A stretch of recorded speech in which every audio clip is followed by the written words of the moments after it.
দর্শক C plus TV তন্ডারে স্বাগত। অনারওয়ারে যুক্তই I Hossain Abbas. দর্শক আমরা ইতিমধ্যেই জানুন গত কয়েকদিন আগে বাইজিদর যে অক্সিজেন মোড় আছে এর মধ্যে ভারী বর্ষণের ফলে ওগো ব্রিজ ভাঙি গেল গিয়ে এই ব্রিজের বর্তমানের কি অবস্থা, কি ধরনের হাস সর্বচলের ইয়ান আর আমরা রাজিয়ে জানাইম।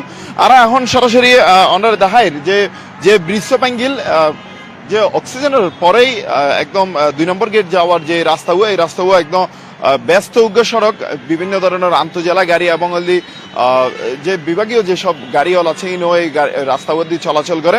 একদম রাস্তাগুলোর রাস্তার এক পাশের যে ব্রিজ আছে ভাঙিয়ে একদম ফরিয়ে একদম ভাঙচুর অবস্থা একদম।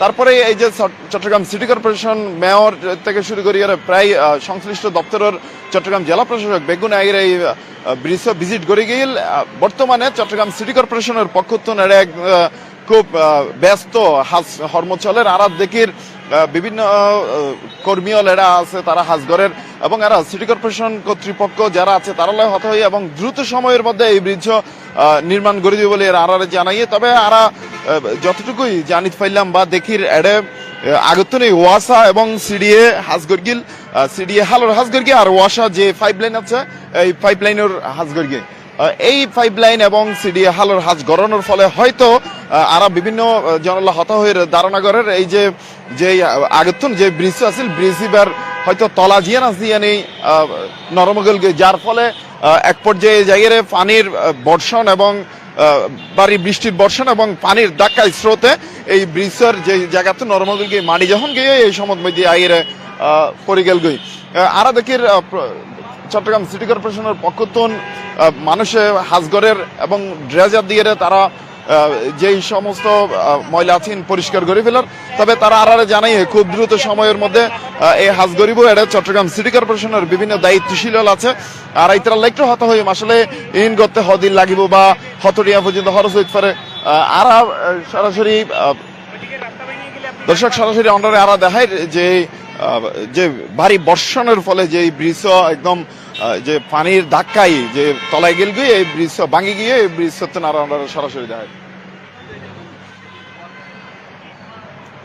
দর্শক আরা দেখি চট্টগ্রাম সিটি কর্পোরেশনের পক্ষতন ইঞ্জিনিয়ার শুরু করে বিভিন্ন ধরনের কর্মকর্তা তারা এটা ভিজিট করেন।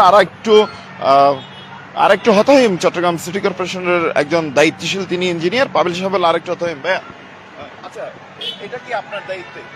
জি, এটা আমার দায়িত্ব বলতে চট্টগ্রাম সিটি কর্পোরেশনে এখন আমরা সবাই এখানে আসলে কাজ করতে চলে আসি, কারণ এটা আসলে একটা আমাদের আপনারা দেখতে পাচ্ছেন যে এটা আন্তঃজেলা রোড। আসলে এটা চট্টগ্রাম শহরের মধ্যখানে হলেও এখানে অনেকগুলো জেলার গাড়ি এখান থেকে যাতায়াত করে আর খুবই গুরুত্বপূর্ণ এবং চট্টগ্রাম শহরের মধ্যে আপনি মানে এটা 100% একটা গুরুত্বপূর্ণ ব্রিজ। আসলে ব্রিজটা 50 বছর পুরনো হওয়াতে আর গত 7 তারিখে বড় একটা মানে পানির প্রেশার আসছে এখানে। বৃষ্টি সকালবেলা প্রচুর বৃষ্টি হয়েছিল, যার কারণে এই প্রেশারটা রাস্তার উপর দিয়ে যাওয়ার কারণে এখানে অনেকগুলো সার্ভিস লাইন আছে দেখছেন আপনারা, ওয়াসার এরপরে সিডিএ কাজ করেছে, যার কারণে এখানে কিছু মানে ডিস্টার্ব হয়েছিল। ডিস্টার্বের কারণে এখান থেকে মাটি সরে গিয়ে ব্রিজটা আসলে ফল করছে। এটা আসলে প্রাকৃতিক দুর্যোগের কারণে বলতে পারেন। তবে ব্রিজটা পুরনো, আমরা আমাদের পক্ষ থেকে সিটি কর্পোরেশনের পক্ষ থেকে আসলে এই ব্রিজটা করার জন্য আরও এটা গত বছর আপনার 5ই আগস্টের পরেই কিন্তু এখানে কিছুটা প্রবলেম হয়েছিল, ব্রিজটা রাস্তাটা দেবে গেছিল, তখনই আমরা এটাকে ট্রিটমেন্ট করেছি। তখন থেকে আমরা এটা মানে প্রক্রিয়া করে আমরা ডিজাইন ঢাকা থেকে ডিজাইন নিয়ে আসছি যে আমরা এটা টেন্ডারে দিব। ওই পর্যায়ে মানে জাস্ট কাজ স্টার্টিংয়ের আরও মনে করেন আমাদের 15-20 দিনের মধ্যে কাজ স্টার্ট হবে, এর আগেই এটা ভেঙে গেছে, যার কারণে আসলে এটা জনদুর্ভোগ। আমরা আসলে জনগণের কাছে চট্টগ্রাম সিটি কর্পোরেশনের পক্ষ থেকে আমাদের মাননীয় মেয়র মহোদয় মানে এখানে সরজমিনে প্রত্যেক দিনই উনি এটা তত্ত্বাবধানে আছেন। আমাদের ফুল টিম, আমাদের চিফ ইঞ্জিনিয়ার থেকে শুরু করে স্যার থেকে শুরু করে সবাই আমরা সার্বক্ষণিক এখানে আমরা শ্রম দিচ্ছি যাতে জনগণের এই দুর্ভোগটা আমরা অতি দ্রুত লাঘবও করতে পারি। এবং আমাদের হয়তো এই ব্রিজটা করতে সময় সাপেক্ষ বিষয়, কারণ এটা তো আসলে অনেক বড় ব্রিজ, এটা ডিজাইনের বিষয় আছে, এখানে অনেক লোড ক্যালকুলেশন আছে। তো সব কিছু মিলাই আসলে বছর খানেক আমাদের সময় লাগতে পারে এই ব্রিজটা কমপ্লিট হতে। তো এর ভিতর আমরা এক পাশ দিয়ে গাড়ি চলাচলের জন্য যেটা করছি, জনগণকে একটু কষ্ট করে এভাবেই চলাচল করতে হবে, কিছুদিন কষ্টটা মেনে নিতে হবে। আর আমাদেরকে সহযোগিতা করার জন্য আমরা আন্তরিকভাবে ওনাদের কাছে আহ্বান করছি আর কি। আচ্ছা, এই ব্রিজটা করতে কত টাকা পর্যন্ত খরচ হতে পারে? এখানে আমাদের মাননীয় মেয়র মহোদয় বলেছেন, উনি বিভিন্ন বক্তব্যে বলেছেন যে 8 থেকে 9 কোটি টাকা আমাদের খরচ হতে পারে, এবং মেয়র মহোদয় বলেছেন যদি এটাতে আরো বেশিও লাগে উনি বরাদ্দর জন্য ব্যবস্থা করবেন।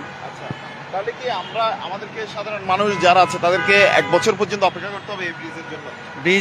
ব্রিজের জন্য আমাদের এক পাশে চলমান আছে, কিন্তু আমাদের এই কাজটা করে যদি আমরা 6 মাসের মধ্যেও করতে পারি, আমরা এক পাশ ছেড়ে দিব, আবার ওই পাশে কাজ ধরবো, পূর্ণাঙ্গ ব্রিজটাই আমরা করব।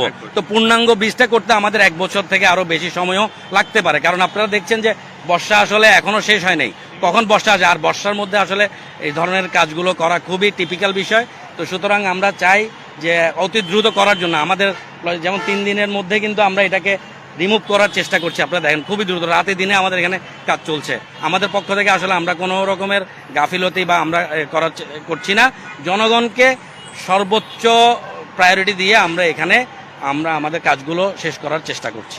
ইতিমধ্যে আপনাদের এখানে কতজন শ্রমিক বা কতজন মানুষ কাজ করতেছে?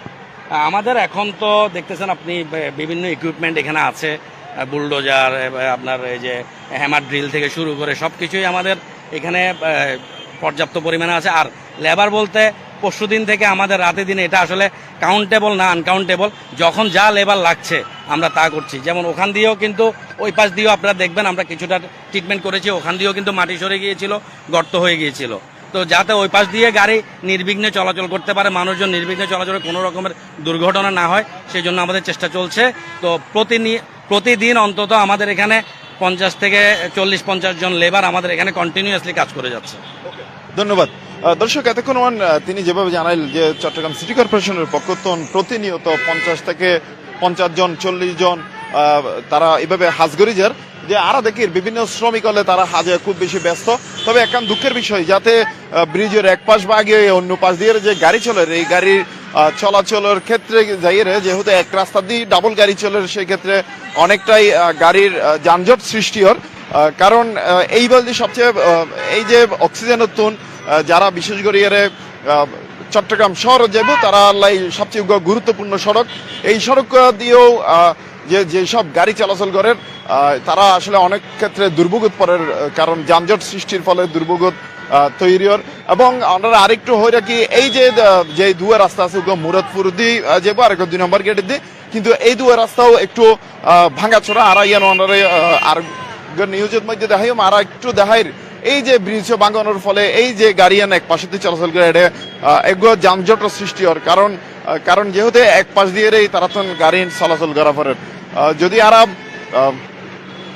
আরা বিভিন্ন জন হত হই তারা দুর্ভোগের বিষয়ে নারারে জানাই যে আসলে এই ব্রিজ ভাঙানোর ফলে এক পাশ যেহেতু বন্ধ, আরেক পাশে যে গাড়ি চলে এই রাস্তায় তারা ভাঙা এবং যানজটের মধ্যে তারা তুন বই থাকুন পরের, যার ফলে যারা অফিসগামী বা বিভিন্ন ধরনের ব্যবসায়ী মানুষজন আছে তারা হাজ সম্পাদন করতে তারা তুন সমস্যা তৈরি হয়। কি অবস্থা আমরা দেখাইলাম, আর এতক্ষণ চট্টগ্রাম সিটি কর্পোরেশনের যারা দায়িত্ব আছে তারা হতা হইলাম, তারা এই বিষয়ে জানাইয়ে। তবে সাধারণ মানুষ আরা হয় হতা হইলাম, তারা দাবি যে এর আগে সংশ্লিষ্ট কর্তৃপক্ষ হাজ গরিবের সময় যদি আরো বেশি সচেতন ভাবে যদি হাজ গরিত, বিশেষ করে যারা সিডিএ বা ওয়াসা যে 5 লাইনের হাজ গর্গি বা সিডিএ যে হালোর হাজ গর্গি যদি একদম সুন্দর করে আরো সচেতন ভাবে যাতে এই ব্রিজের মধ্যে কোনো ধরনের এফেক্ট নয়, এভাবে যদি হাজ গরিতে হয়তো এই ব্রিজ আরো বেশি দিন লাস্টিং করত। দর্শক, আর হচ্ছে এই যে ব্রিজ ভাঙার বিষয়ে এর সর্বশেষ সংবাদ আছে, পরবর্তী সংবাদ সাইবেল অন্ডার সি প্লাসের থাকুন।